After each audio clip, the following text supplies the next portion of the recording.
Hi, నేను మీ నవ్య. మళ్ళీ వచ్చేసిన కొత్త రెసిపీస్తో. సండే లంచ్ మీకు ఫుల్ వీడియో పెట్టానని చెప్పాను కదా, ఇది అంటే దీనికోసం నేను మటన్, చికెన్, ఇంకో సీక్రెట్ రెసిపీ అని చెప్పాను కదా, దీనికోసం నేను మటన్ తీసుకున్నానండి. ఒక 1 kg మటన్ తీసుకున్న. కుక్కర్లో యాడ్ చేసుకోవాలి. కొంచెం సాల్ట్, పసుపు, ఒక ½ గ్లాస్ వాటర్ తీసుకుని బాగా కలుపుకోవాలి. కలిపేసి ఇది మూత పెట్టేసి 7 విజిల్స్ వచ్చే వరకు పెట్టుకుందామండి. 7 విజిల్స్. దీనికి మళ్ళీ ఒక ప్యాన్ తీసుకొని దాంట్లో ఆయిల్ వేసుకోవాలి. ఆయిల్ హీట్ అయ్యాక కొంచెం పచ్చిమిర్చి, కొంచెం ఉల్లిగడ్డ వేసి బాగా ఫ్రై చేసుకోవాలి. కొంచెం కరివేపాకు యాడ్ చేసుకుంటున్నా. ఈ ఉల్లిపాయలు గోల్డెన్ బ్రౌన్ వచ్చిన తర్వాత అల్లం వెల్లుల్లి పేస్ట్ వేసుకోవాలి.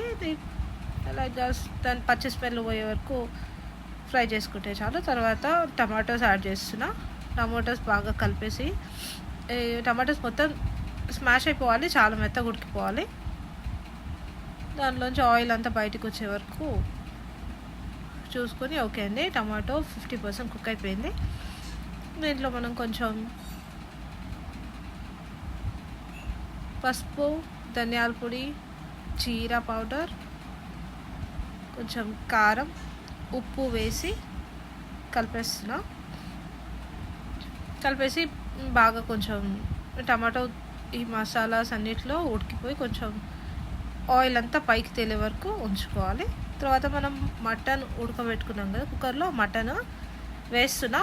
ఉడకబెట్టిన వాటర్ తీసి సపరేట్ పెట్టుకోవాలి. బాగా కలిపేసి ఒక 10 minutes అట్లా పెట్టేసుకుందామని మీడియం ఫ్లేమ్లో.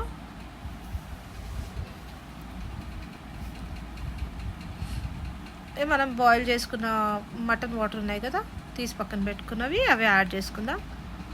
ఇది కలిపేసి ఒక 5 minutes అట్లా. ఆల్రెడీ మటన్ కుక్ అయిపోయింది కాబట్టి ఎక్కువ టైం ఏం పట్టదు. కలిపేసి పక్కన పెట్టేసుకుందాం. ఒక 5 minutes అట్లా పెట్టేసుకుందాం. ఓకే అండి. ఆయిల్ పైకి వచ్చేసింది.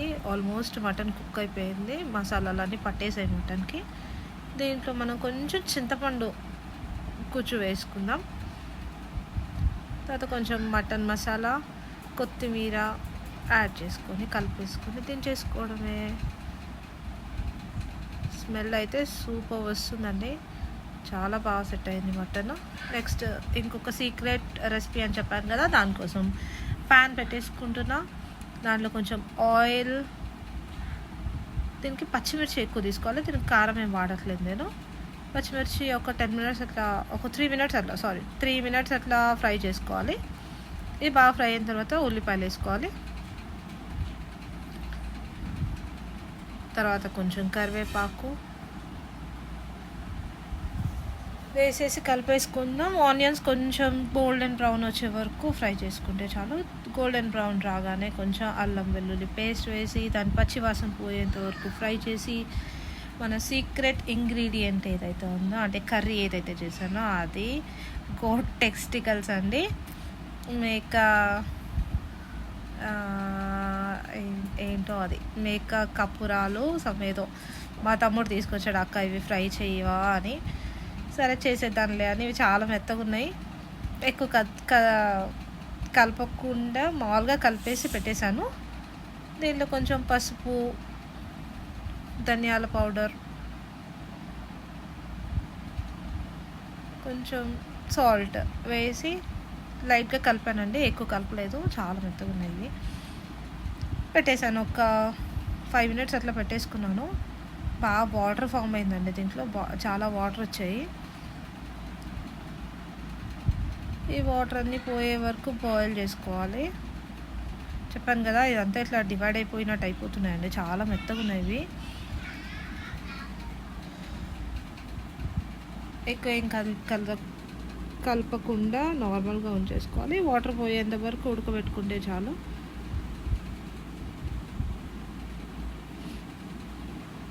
దీన్ని తీద్దామండి. ఓకే, వాటర్ అబ్జర్వ్ అయిపోయినాయి. ఫ్రై కూడా అయింది. కలర్ చేంజ్ అయిపోయింది. ఇది దీంట్లో కొంచెం మటన్ మసాలా, కొంచెం కొత్తిమీర వేసి కలిపేసుకొని దించేసుకోవడమే. టేస్ట్ మాత్రం నాకు తెలియదండి, నేను తినలేదు. బాగుంది, స్మెల్ బాగా వచ్చింది. అంతే, ఇది ఓకే అయిపోయింది. నెక్స్ట్ చికెన్ ఫ్రైకి ఇంకో ప్యాన్ తీసుకుందాం. చికెన్ ఫ్రై ఈసారి కొత్తగా ట్రై చేశాను, చాలా టేస్టీ వచ్చింది. ఇప్పుడులా కాకుండా ఫ్రైలో కర్రీలో వాడే ఇంగ్రీడియంట్స్ కొన్ని ఫ్రైలో వాడాను, బాగా వచ్చింది. దీనికి ప్యాన్ తీసుకుని ఆయిల్ పెట్టేసుకొని పచ్చిమిర్చి తీసుకున్నాను, కొంచెం ఉల్లిపాయలు వేసుకున్నాను. ఇది కొంచెం ఫ్రై అయ్యే వరకు ఉంచేసి తర్వాత కరివేపాకు వేసుకోవాలి. కరివేపాకు, కొత్తిమీర, ఉల్లిపాయలు కొంచెం గోల్డెన్ బ్రౌన్ వచ్చే వరకు ఫ్రై చేసుకుని తర్వాత అల్లం వెల్లుల్లి పేస్ట్ వేసి పచ్చి వాసన పోయేంత వరకు కలిపేసుకోవాలి. యాజ్ యూజువల్ రొటీన్ అండి. అల్లం వెల్లుల్లి పేస్ట్ వేయగానే పచ్చి వాసన పోయే వరకు ఫ్రై చేసుకోవాలి. ప్రతి కర్రీకి కామన్ ఇది. తర్వాత నేను చికెన్ తీసుకున్నాను. ఇది 20 minutes to 30 minutes సాల్ట్ వాటర్లో నానబెట్టుకున్న చికెన్ అండి. చికెన్ కలర్ చూస్తే అర్థమవుతుంది, చాలా ఇట్లా సాఫ్ట్ అయిపోయింది ఆల్రెడీ. దీనికి టైం కూడా ఎక్కువ పట్టలేదండి, 30 minutes సాల్ట్ వాటర్లో నానబెట్టుకున్నందుకు వితిన్ 12 minutes 13 minutesలో కుక్ అయిపోయింది. దీనికి కొంచెం పసుపు, ధనియాల పొడి, జీరా పౌడర్ యాడ్ చేసి కలిపేశాను. దీంట్లో కొంచెం వాటర్ ఫామ్ అవుతుంది కదా చికెన్ది, ఆ వాటర్ పోయే వరకు నేను సాల్ట్ వేయను. కొంచెం ఒక 5 minutes అట్లా 10 minutes అట్లా పెట్టేసుకోవాలి. తర్వాత పక్కన రైస్ ఉడికిపోతుంది. ఇది కొంచెం వాటర్ రిలీజ్ చేసింది చికెన్. ఈ వాటర్ అంతా పోయే వరకు కొంచెం కాసేపు కలిపేసుకుని తర్వాత దీంట్లో సాల్ట్, కారం పొడి వేసుకోవాలి. వేసి బాగా కలిపేసేయండి. కొంచెం ఆయిల్ పైకి తేలే వరకు, కారం ఉడికే వరకు ఫ్రై చేసుకోండి. బాగా చికెన్కి అన్నీ పట్టేసాయి, కారం కూడా ఉడికిపోయింది, ఆయిల్ కూడా కలర్ చేంజ్ అయింది. నేను దీంట్లో కొంచెం రెడ్ కలర్ వాడాను. దీంట్లో కొంచెం బీట్ చేసుకున్న పెరుగు వేస్తున్నా. నేను ఎప్పుడు ఫ్రైలో పెరుగు వాడలేదు, ఫస్ట్ టైం వాడాను. కర్రీలోకే వాడతాను నేను పెరుగు. యాక్చువల్గా పెరుగు వేసాను. మొత్తం పెరుగుకి చాలా వాటర్ ఫామ్ పోయేంత వరకు ఫ్రై చేశాను. ఒక 3 minutes అట్లా పట్టింది.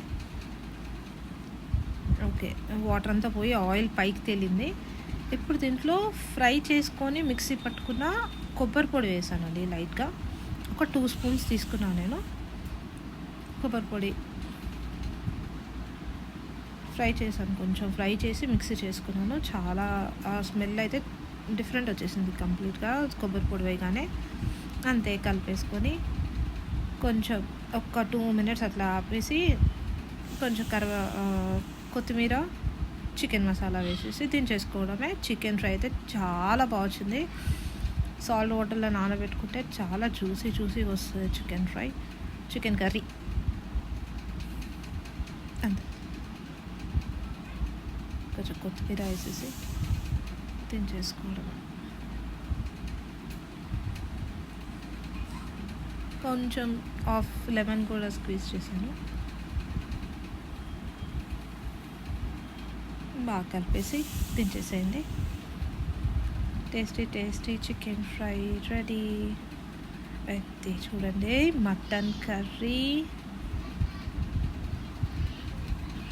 చాలా బాగా వచ్చింది, చాలా సాఫ్ట్గా ఉడికిపోయింది. ఇదే మేక కపురాలు ఫ్రై. నెక్స్ట్ చికెన్ ఫ్రై చాలా టేస్ట్ వచ్చింది. పెరుగు వేసినా కూడా ఫ్రై లాగే ఉంది.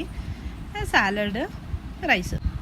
ప్లేటింగ్ చాలా బాగుంది. First time chicken fry try చేశాను. చికెన్ ఫ్రై చాలా సాఫ్ట్గా వచ్చింది, ట్రై చేయండి.